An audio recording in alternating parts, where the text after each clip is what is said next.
করে আসছে বছর, আসছে ভুবন ভরে। নতুন করে আসছে বছর, আসছে ভুবন ভরে। নতুন করে আসছে বছর, আসছে বছর ভুবন ঘরে। এই প্রকৃতিতে একদিকে গৃহযুদ্ধ হয়তো রুখছে না, কারণ দেশের মধ্যে তোলপাড় হচ্ছে। যেন ধর্ম কিছু আমাদের দেখিয়ে দিয়ে যাচ্ছে আজ সমাজ কোথায় চলে এসেছে। তাই সর্ব সালগিরা উৎসব দেশের মাঝে মানাবে, শুভ বছর দেশের সমস্ত মানবজাতি খুশিয়ার কামনা করবে। তাতে হয়তো দেশের দুর্ভোগ নেমে আসছে, কারণ পরিস্থিতি হয়তো লড়াই হচ্ছে বাংলার মাঝে, চাই ভারতবর্ষের মাঝে। এটা যদি রুকে যায়, কারণ ধর্ম নিয়ে আজকে একটি লড়াই হয়তো রাজনীতির মাঝে যুক্ত হয়েছে। আর একটি ছোট দেশ, তার মাঝেও যেন ধর্মের এক কিনারা খুঁজছে। তাতে জানি না তারা কোন কিনারার মাঝে এই সনাতন ধর্মকে নিয়ে কোথায় তারা লড়াই করছে। আর এই ভারত তাদের কিছু দান দেয়। আজকে সেই দেশ এক হিন্দু নিয়ে লড়াই চালিয়ে যাচ্ছে। এক বিশ্ব ব্রহ্মাণ্ডের মাঝে যেন গৃহযুদ্ধ আসতে চলেছে। তাই কামনা করি সমস্ত মানব জাতি ঈশ্বরের কামনা করুন, নিজে নিজের ধর্ম ডাকুন। কারণ এই দেশের মাঝে যদি গৃহযুদ্ধ বেঁধে যায়, তাহলে জানবেন 2026 সেটি হয়তো কি ঘটতে চলেছে আর কি ঘটবে তা হয়তো আমরা কিছুই জানি না। কেন 25 সেটি বাংলাদেশের মাঝে তোলপাড় হচ্ছে এক রাজনীতি নিয়ে উত্তাল হয়ে, কারণ হাহাকার হয়ে যাচ্ছে দেশ আর রাজ্য। আর এই বাংলাও সেটা বর্তমান সময় তলানিতে চলে গেছে। এখানেও ধর্মের মাঝে যেন হিংসা বৃদ্ধি ছড়িয়ে পড়ছে।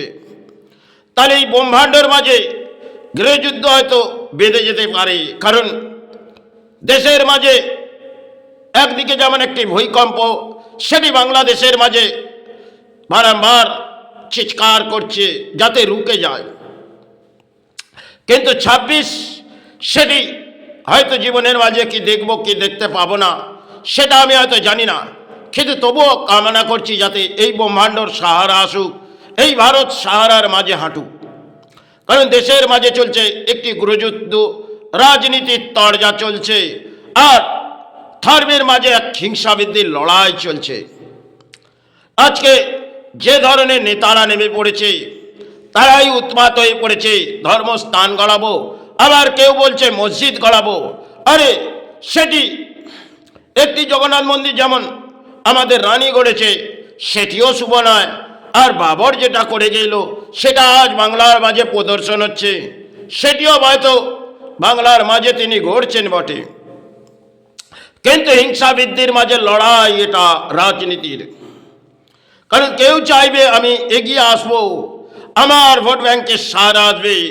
আর 2026 সেটি হয়তো দেশের কোথায় আসবে দুর্ভাগ্য সমাজের মানব জাতির। কারণ এই রাজনীতি নিয়ে তারা উত্তাল হয়ে পড়েছে, তারাই ধর্ম জাগাবে, কেউ ধর্ম নিয়ে লড়াই করছে।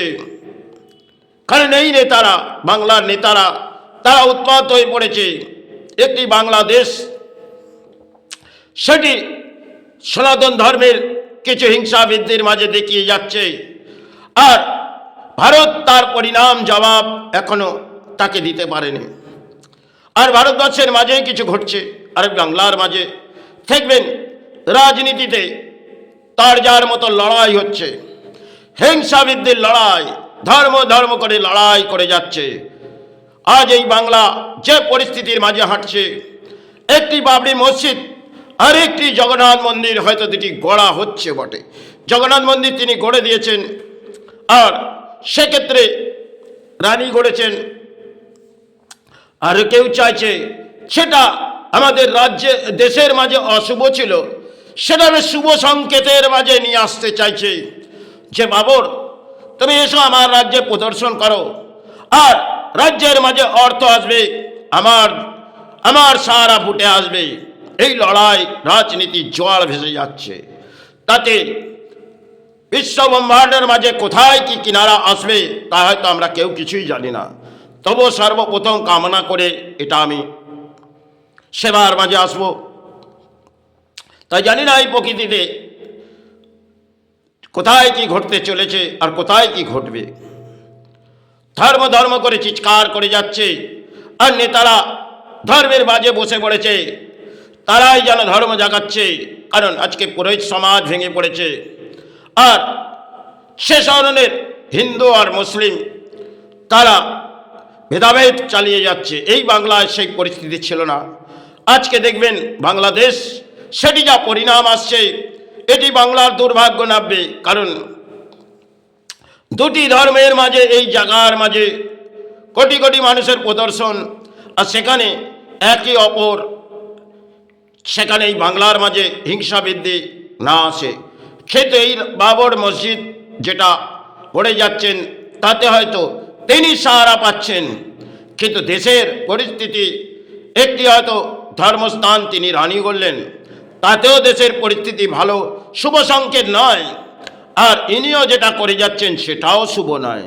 তাহলে দুটি যদি অশুভ এসে যায়, তাহলে জানবেন আমাদের রাজ্যের মাঝে কিছু দুর্ঘটনা ঘটবে, তাতে রোকার ক্ষমতা মনে নেতাদের নেই, তারা লুপ্ত হয়ে পড়বে। তাই এখনো কামনা জানান, দুটি ধর্মের মাঝে শুভ বছর আসতে চলেছে, তাই নিজে নিজের ধর্মের কামনা করে নিজের পারিবারিক সুখ শান্তি চান, এটাই কামনা করে আমি শেষ পথেই হাঁটছি। সেবার মাঝে আসবো মা, সেবার মাঝে আসবো।